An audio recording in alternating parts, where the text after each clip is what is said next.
Hello everybody, my name is Adam, as probably already know, and I want to tell you a few things about React Native that I've learned during recent few months. This is like very short introduction. I mean, you will not be able to do something special. You will see like the outcome of some of the part of the code, so it's not so impressive, but still I would like to tell a few things about it. So let's start. So React Native, what is it? Some people said it's the devil, like the community said it's the devil. Some people said it's not bad. It feels native. I mean, if you heard it, you think that, okay, so we've got React, and in some way it's connected to native apps. And actually it's all. I mean, it's JavaScript framework that works the same way the React work, but that can help you to produce native apps. It is done almost the same way like the real React do, but like the outcome is presented not in the web browser, but in the native app. So we got like possibility to, you have some kind of components there that you can use, and those components are used in some way translated into native components on Android or iOS. I will tell you about it later, but we can start like, it's very easy to set up it. I mean, this is something that is definitely for this framework, because you've got like two possibilities. The simple way is just to install something that is called Expo. Expo is tool that combine a lot of tools that help you to produce and publish native app without touching any native code. So you are just, when you are starting it and you're like web developer, you know JavaScript, you don't want to like get hands dirty with some native code, you can just use this one. And as you see, it's like very easy. So you've got the Expo client, then you need another project. So then go to the folder, then just run the npm start and install Expo clients on iOS and Android devices, and that's all. And actually, it's very nice because if you want to publish, then if you finish your app and you want to publish, Expo will help you with everything, because you need to have some documents, some certificates on iOS apps, for example, and Expo will do it for you. Just like, you know, you can push the code and they will even release the application for you. So this is like something great for developers. And of course, if you need to use some native code, you need to do some more stuff. First, you need to install Node, because it's Node.js based framework. And Watchman is a tool from Facebook that help you like watch the change of codes and give you the hot reloading possibility to when you are developing the app. Then you are installing the React Native client, and then this is the part that is the most annoying.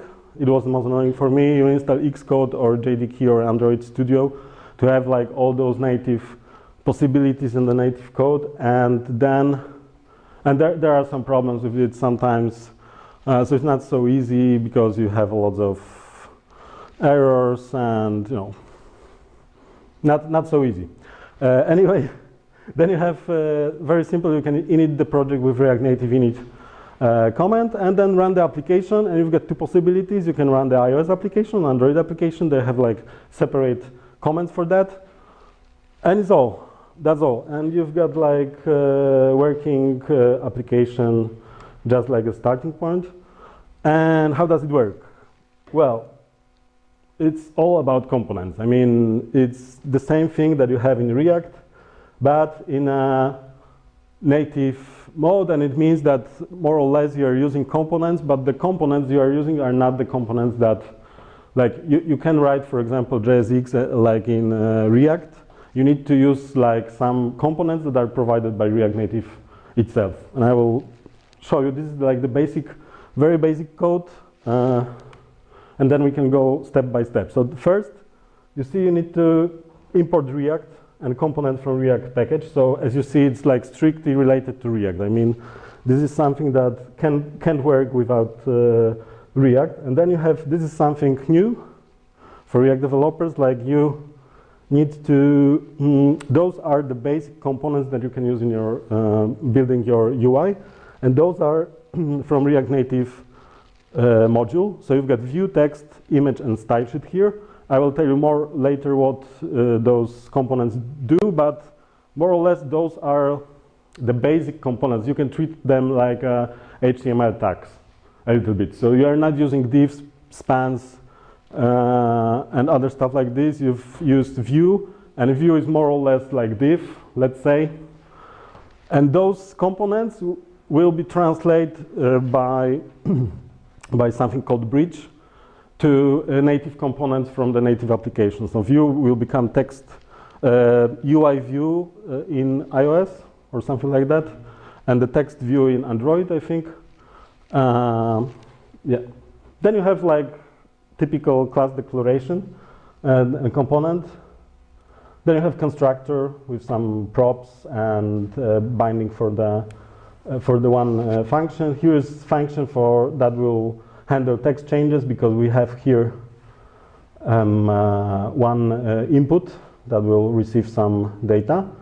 And here we got render method that just returns the component. So as you see, like on the higher level you have the view component, but it doesn't mean like don't treat this view component like it should be one view component per view, because you can use them like combine one to another and put one as a child of the other thing. Treat them more like divs actually. And what happened here led, so you get the view, that's the highest component here. You've got text component, it's simple render texts. As you see, I put some emoji here. And one thing here that is also nice to describe is this style attribute. As you see, you can pass there, I'll show you later, like inline style.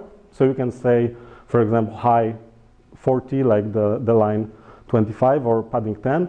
But you can also use something that is called style sheet. And you're doing it by using create method and passing in an object. And the object, it reminds a lot of other things that you regularly use in React. So for example, style component or something like that. So you're passing some objects, you're passing attributes, and then you've got the whole style here. And as you see, this is quite similar to CSS styles, but you are using camel case here. You are not using any pixels or rams or something like that. So it's CSS-like, but it's not CSS, and I will tell you later why this is a problem. You've got an image, it's very easy. You can put the source here, so you've got some image to display. Text input, this is like regular input, so we will display you an input that user can input some text. And as you see here, you can add inline style also like this. Here you've got on-change text. This is props that are provided with text input components, so you can add your function to combine it with. And here you've got place when you can use the state with the text that you provide in the text input before, and it will be displayed in a text field. So it's pretty much like React. I mean, most of the stuff are quite similar. If somebody works with React, it will be like this, and there is nothing special here. And the effect is like this.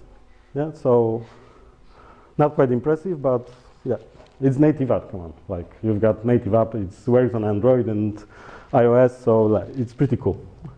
So we've got the basic components like view. Scroll view is the same component, but when you have like a view component, it will be it will show only the things that are visible on the viewport of the device. So there will be no possibility to scroll anything.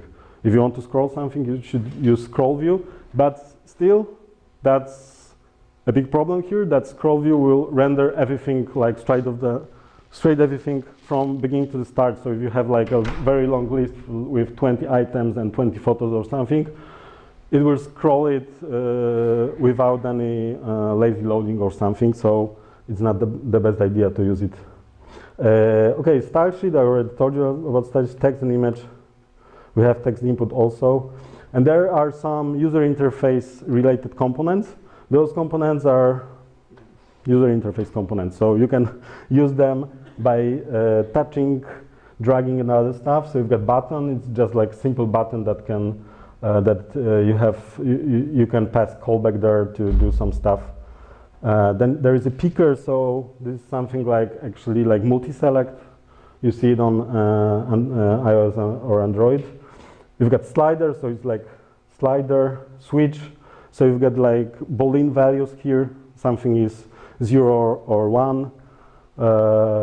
And the problem with those things, like all those modules, all those components here, are rendered as in basic styles, let's say. So it's something like you have different display of elements in different browsers, like the default ones. So you've got different buttons, and you can see here that this, for example, is button. This button will look like this on iOS, and it will look like this on Android.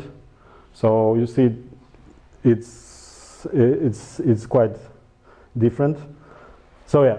This is basically something like we have in CSS, so you need to deal with those stuff, and there is a lot of places when you need to think about things that you are doing on Android or iOS. Even in the docs, which is not nice, they have some, in some components, some notes telling that, for example, keep in mind that in iOS, this component will have padding 1 pixel, and on Android, there will be no padding. So this is like totally mess. But still, you can use it. You've got also like list views. Those are pretty simple components that can be used to display some list. This is the example. So you can provide the data there. Here you've got some hard-coded one, but of course you can put everything you want there, and then with the render item method, you can just render it as a separate component, each of part of this data. And those flat lists have like some nice feature, because as you remember, I told you about scroll view, and scroll view will render everything at once.